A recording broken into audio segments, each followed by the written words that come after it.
Grand Prix cars down there, and a dog. Hello folks, welcome to another Motorsport Detective. I'm Alex Burnham. In this episode we're going to look at this 8mm cine footage and see what is on it. So I'm going to digitize it and then we'll give it a watch. Alright, so here we go.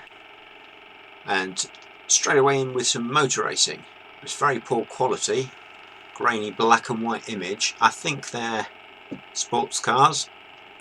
There's a man having a drink.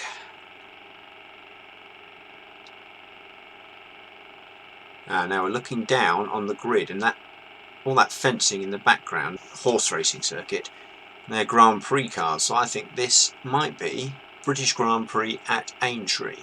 So there's just about some Grand Prix cars down there somewhere, and a dog. So the quality of the film was pretty low, and it wasn't very long. But that little short snippet did look to me as though it might be one of the British Grand Prix from the Aintree circuit. So the Aintree circuit in Liverpool held the British Grand Prix on 5 occasions. Our footage must be from one of those 5, so it just means a quick look to see if we can match up any of the entry lists with some of the cars we can see in our footage. Now there's actually only one bit of footage which shows cars in any great detail. That shows a couple of the cars on the grid. One of them is car 28, the other car is number 8. Didn't take very long because there was only 5 events to go through. But the website Motorsport Stats has all of the information from those Aintree races, and I've found which event our footage is from. Quite clearly here, car number 8 qualified in 3rd place. That's Joe Bonnier in one of the Porsches, and then behind him on the grid would have been Sterling Moss in car 28, that Rob Walker Racing Lotus. Well, that, to be honest, is about all I can get from that footage. Other than researching the name of the dog, perhaps, there's not a lot more I can discover. And maybe some other Motorsport Detective channels on YouTube would just leave you with that. But I've got an idea. You see, I have another film. This one is no mystery because it says on it British Grand Prix 1961 from Aintree. So rather than just leave you with that blurry footage, I think now we could watch some of this better footage of the same event. Okay, so this is the other reel of film, and you can see straight away it's no real mystery. Those Sharknose Ferraris. Car 4, that's the Ferrari of Wolfgang von Trips. Car 2 is Phil Hill's Ferrari.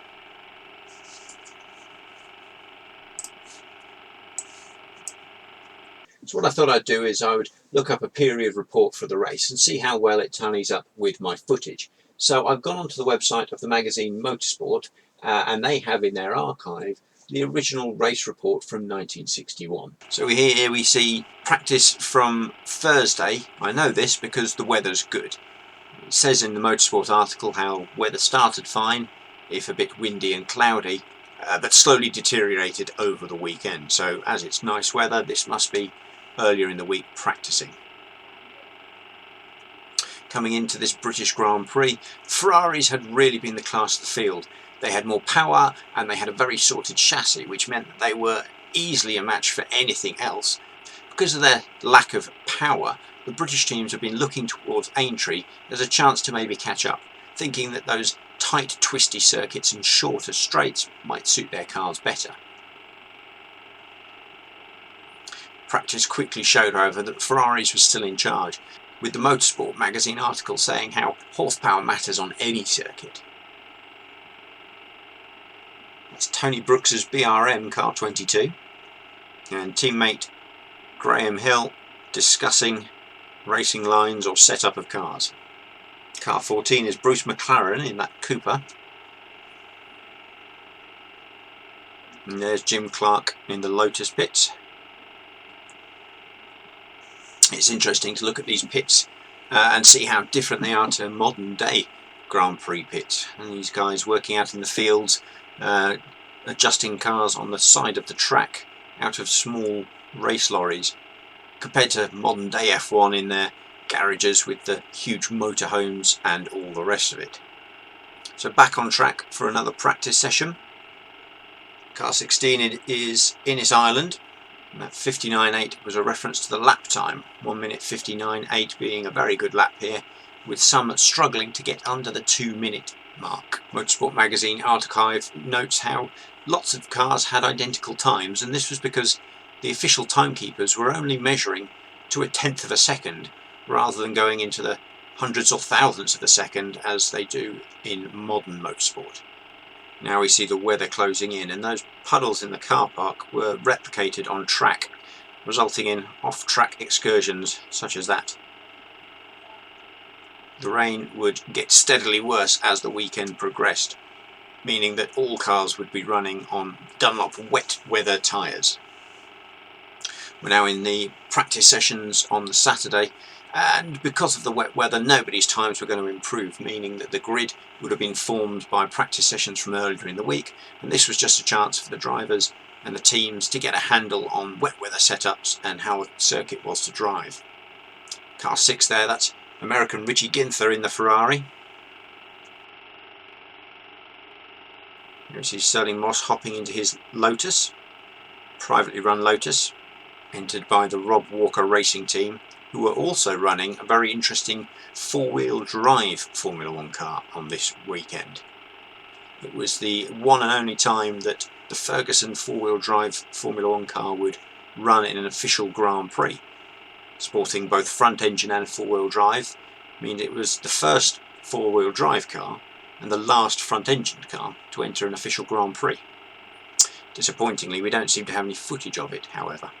That's Joe Bonnier's Porsche with the Swedish colours on the nose, and it's his Porsche and Sterling Moss's Lotus were the only cars really to be able to trouble the Ferraris in lap times. The pre-race parade of drivers. Austin Sprites, and there's Sterling Moss. 14 is McLaren, 16 was in his island, and there's Moss under his umbrella. You can clearly see there the Perspex covers over the air intakes for the Ferraris. They've been running with those to keep the rain out. So here we have the qualifying order for the race. You can see how the Ferraris seem to have the best of it, with only Joe Bonnier's Porsche in third, upsetting that Ferrari dominance. Sterling Moss in 5th place, ahead of Tony Brooks and Innes Ireland. And here we see the race, and the Motorsport magazine reports how the spray made it almost impossible for the drivers to see, stating that everybody agreed all the drivers had earned their start fee for this event. In the early laps of the race, the Ferraris head out, but car 28, that's Sterling Moss, he was the only one to be able to challenge them. He steadily rose up the order from his 5th place qualifying position, every time getting a cheer from the British crowd as he gained on those Ferraris. It soon became apparent though that the Ferraris were the class of the field. Joe Bonnier's Porsche seemed to be able to hold on for a short while, but he fell back as the race developed. It was down to Sterling Moss in an out-of-date Lotus to give the works Ferrari team a run for their money. But as the track started to dry, Sterling too started to slow down, and it turned out a balance pipe on his rear brakes had fractured, meaning he was losing pressure and eventually had to pull into the pits. This left the Ferraris able to streak ahead and take a 1-2-3 victory at the finish. So it was Wolfgang von Trips who took a resounding victory in his Ferrari. That Ferrari Dino 156 had proved to be more than a match for any British team. Jack Brabham's Cooper and Joe Bonnier's Porsche were distant 4th and 5th, with Salvadori taking the final point of the race. Perhaps Sterling Moss would have been able to upset things if his car had lasted, but that cracked brake pipe had left him out of the race. So there we go, a 2-for-1 deal this time round. That first grainy black and white film had given us the idea of entry, but luckily I had some other film that we could watch that was a little bit more exciting. It's a lovely record of that event, and I hope you've enjoyed seeing some of that never before seen footage. Please do check out some of the other Motorsport Detective videos on my channel. Please do subscribe to get updates as to when I put new videos on here, and come back again for more mysteries.